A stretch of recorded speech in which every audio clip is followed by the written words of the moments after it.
Es apuesta prácticamente segura de ver un partidazo espectacular y de conocer a los que van a ser sus nuevos compañeros en el terreno de juego. Así es, venir al Bernabéu. L'équipe, j'espère que vous allez bien. Aujourd'hui, le voilà enfin prêt à fouler les plus de la Liga aux côtés de Bellingham. Après les adieux à Palmeiras, la pépite Hendrik s'est envolé jusque Madrid pour rencontrer ses futurs coéquipiers avant de les rejoindre en juillet 2024 à l'âge de la majorité. Certains médias saisissaient d'ailleurs l'occasion pour poser quelques questions aux Brésiliens comme The Athletic qui lui a demandé de revenir sur le choix de signer au Real Madrid. On parlait beaucoup d'Haaland et Mbappé pour Madrid, c'est à ce moment-là qu'il y a eu un fort intérêt de la part de Chelsea et du PSG. Il m'intéresse beaucoup et ce serait d'excellentes options. J'ai été attiré par la Premier League, la ville de Londres et le fait que l'anglais est la langue dominante dans le monde. Mais j'ai toujours dit que mon rêve était le Real Madrid. En parlant de Mbappé, il évoquait également l'idée de jouer avec le Kicks et montre beaucoup d'ambition avant l'heure. Je vais juste être heureux en jouant au football comme j'ai toujours voulu. Et évidemment, si je peux jouer avec Vinicius, Rodrigo ou Kylian, ce sera quelque chose de très bien. Et Florentino et tous les gens autour de lui savent quoi faire, ce qui sera le mieux pour le club. À Madrid, j'aimerais gagner 5 Ligues des Champions et 10 fois la Liga. C'est ce que je veux. 5 Ligues des Champions et 10 fois la Liga, il a dit. Au-delà d'Hendrik, vous l'avez compris au titre ou à la miniature, on se retrouve pour parler des dernières informations sur le mercato hivernal. Il reste à peine une semaine avant l'ouverture du marché des transferts et plusieurs clubs passent la seconde en coulisses en vue d'améliorer leur effectif. Bref, je vais pas en dire plus, vous connaissez la recette, les amis, je compte sur vous d'avance pour lâcher votre meilleur j'aime sur la vidéo du jour. Cette série me tient vraiment à cœur, d'autant plus qu'elle est présente sur la chaîne depuis plusieurs années. Je remercie tous ceux qui prendront 2 secondes pour le faire. Vous êtes des boss, comme d'habitude. On entre dans le vif du sujet avec le Paris Saint-Germain qui occulte l'attention comme chaque année à l'approche d'une fenêtre de transfert. Après la qualification en 8ème de finale de la Ligue des Champions, Nasser Al-Khelaifi préférait botter en touche à la question du mercato hivernal, mais confirmait néanmoins la prolongation à venir de Zahir Emery et le PSG s'agite déjà en coulisses. En parlant de prolongation, Kimpembe vient de rallonger jusqu'en 2026 de manière inattendue. Victime d'une rupture du tendon d'Achille le 26 février dernier, Presco n'a toujours pas retrouvé le chemin des terrains et devra encore attendre, car le communiqué ajoute que le numéro 3 doit subir une autre intervention chirurgicale. Le club de la capitale voit une raison supplémentaire de recruter en janvier pour pallier le problème. En plus de Lenny Yoro, Luis Campos est allé superviser au Brésil et tient un accord avec Sao Paulo à 20 millions d'euros plus 5 de bonus pour Lucas Beraldo. Les dirigeants parisiens ont également avancé les discussions avec Corinthians au sujet de Gabriel Moscardo. Augusto Melo, le président du club brésilien, a même avoué le départ du milieu de terrain et tapé sur l'ancienne direction coupable de le priver d'une vente plus juteuse au micro de ESPN Brésil. Je cite: « C'est un joueur avec peu de temps dans le monde professionnel, j'aimerais qu'il reste beaucoup plus longtemps, mais malheureusement le cycle est arrivé à sa fin, sa tête est ailleurs aussi, on lui a donné la liberté de choisir, qu'il soit heureux, nous nous dirigeons vers ça, ce joueur a un contrat, tous les autres joueurs ont vu leur salaire être augmenté, tout comme leur clause libératoire, pourquoi n'ont-ils pas fait la même chose avec ce joueur? Quand le président actuel m'a appelé pour évoquer ce sujet, je lui ai dit que j'étais contre son départ, je veux pas le vendre, le gosse a fait 3-4 mois de bon, j'ai même parlé avec le joueur, je lui ai dit je suis contre ton transfert, tu as encore beaucoup à offrir aux Corinthians, tu dois mûrir, nous donner des titres, tu peux aller aux Jeux Olympiques, aller en sélection A. Cela étant, on aurait pu le vendre pour 40-45 millions d'euros. Je suis resté dans cette posture de ne pas vouloir le vendre. Il y a eu une nouvelle conversation. J'ai à nouveau dit non à une offre de 20 millions d'euros, sauf que nous n'étions pas au courant de la clause libératoire. Malheureusement, le fait est qu'aujourd'hui, le montant de la clause libératoire est inférieur à ce qu'on nous propose. Donc si on n'accepte pas, le gosse partira à un prix inférieur. Ça n'arrivera plus en 2024. On sera très vigilant sur les contrats. Quand vous comprenez le football, que vous voyez la première moitié de saison du joueur et que vous voyez l'entraîneur le faire monter en équipe première, ces changements auraient dû être faits. Ça n'aurait rien coûté et on aurait été dans une situation plus confortable. Maintenant, les clubs européens peuvent venir, payer la clause et c'est fini. Quand on est venu nous parler pour savoir si on acceptait ce transfert, l'offre était de 20 millions d'euros. À partir du moment où j'ai dit non, c'est passé à 22 millions. Mon refus a aidé à avoir un meilleur prix parce que sinon il partait pour 20 millions. Mais il y a clairement un préjudice à cause de cette clause inférieure. Au-delà des dossiers concrets, quelques noms ont émergé sur les réseaux sociaux à l'image de Casemiro. Sportzone stipule que les agents de l'ancien madrilène l'ont proposé au PSG et certains supporters parisiens font un peu de propagande pour Guimarães ou encore Kimmich. Sorti de la scène européenne avec Newcastle, le premier disposera d'une clause libératoire de 115 millions d'euros cet hiver, alors que le second sera pas retenu par le Bayern en cas d'offre alléchante. Concernant le feuilleton Mbappé, ensuite, la presse espagnole indique que le Real Madrid s'apprête à faire une proposition et ne lui donnera qu'un délai de 15 jours pour répondre avant de basculer sur Haaland.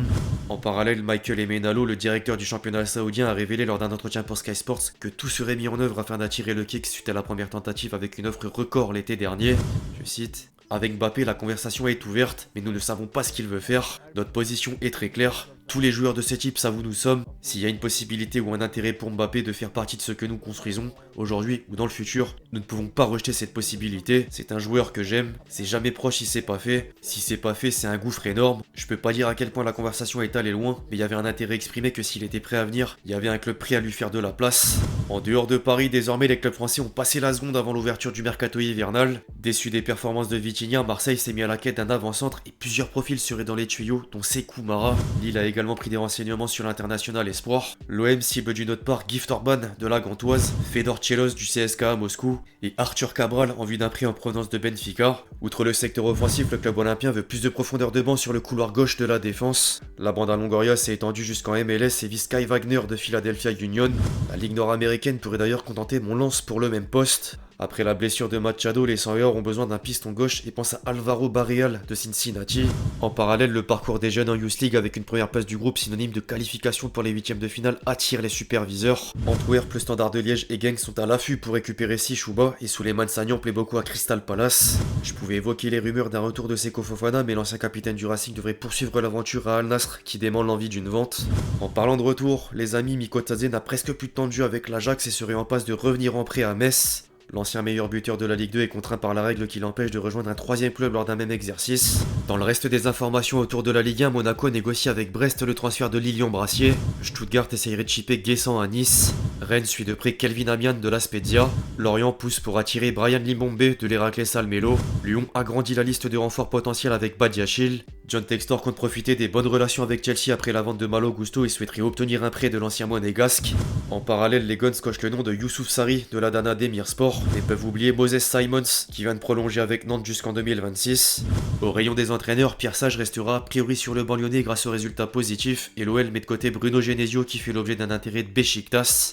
Reims faisait également parler à propos de Will Steele début décembre. Les médias anglais ont dévoilé des échanges entre Sunderland et le technicien belge avant de nommer Michael Beale. Seuls deux officiels sont à signaler depuis le dernier épisode de la série. Saint-Etienne a choisi Dalloglio pour succéder à Batles et Montpellier s'est attaché les services de Tanguy Koulibaly. À l'étranger, d'autres coachs ont trouvé preneur. Nuno Espirito Santo a rebondi à Nottingham Forest et Séville s'est aligné sur Quique Sanchez Flores pour remplacer Diego Alonso. Au-delà des entraîneurs, plusieurs écuries européennes s'activent pour réajuster leur effectif. En Angleterre, Newcastle est concurrencé par l'AC Milan, Dortmund et Manchester United pour Guirassy. Le club mancunien garde également un œil sur Amadou Onana dont Everton est prêt à céder pour 55 à 60 millions d'euros. Les Red Devils vont néanmoins favoriser les départs d'indésirables avant d'enregistrer des arrivées et Varane, Casemiro, Martial, Sancho ou encore Van de Beek sont pointés du doigt. Le dernier devrait d'ailleurs s'engager en prêt avec l'Eintracht Francfort.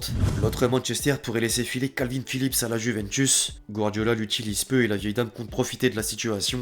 En Italie, Naples a annoncé la prolongation d'Osimhen jusqu'en 2026. En parallèle, l'Inter et la Juve tentent de mettre la main sur Zielinski. En Allemagne, Leipzig vise un autre élément de Naples en la personne d'Elmas. La formation Red Bull a intensifié les discussions et refusé la première idée du club italien d'échanger Simakan en plus de 30 à 35 millions d'euros dans la balance. En parlant de prolongation avec Osimhen, le Bayern a prolongé Thomas Müller jusqu'en 2025. Le club munichois a également posé 15 millions d'euros pour s'approprier Zaragoza qui débarquera l'été prochain. Et Thomas Tuchel espère encore recruter Araujo. En Espagne, le Barça, justement, souhaite confectionner le milieu de terrain. Les quotidiens catalans ont rapporté des pistes et la Porta espère boucler l'arrivée d'un profil à la Edgar Davids. Enfin, dans le reste des officiels, Mohamed Yataren s'est relancé dans le championnat tchèque au Slavia Prague. Luis Gustavo est de retour à Sao Paulo. En parlant de retour, Luis Suarez a décidé de suivre les traces d'anciens coéquipiers du Barça jusqu'à l'Inter Miami. Quant à Chiellini, l'histoire prend fin. La légende de la Juventus raccroche les crampons à 39 ans et un an après une escale en MLS. Bref l'équipe, c'est tout pour cette vidéo sur l'actu des dernières rumeurs de transfert avec un peu d'avance sur le mercato hivernal. J'espère que vous l'avez kiffé, je compte sur vous si c'est le cas pour lâcher votre meilleur pouce bleu, votre meilleur j'aime, votre meilleur like, appelez-le comme vous voulez. N'hésitez pas à me donner votre avis dans les commentaires sur tous les noms qui ont circulé dans cette vidéo. Puis d'ici là, on se retrouve très vite sur la chaîne pour de nouvelles vidéos. C'était Dexty. Ciao.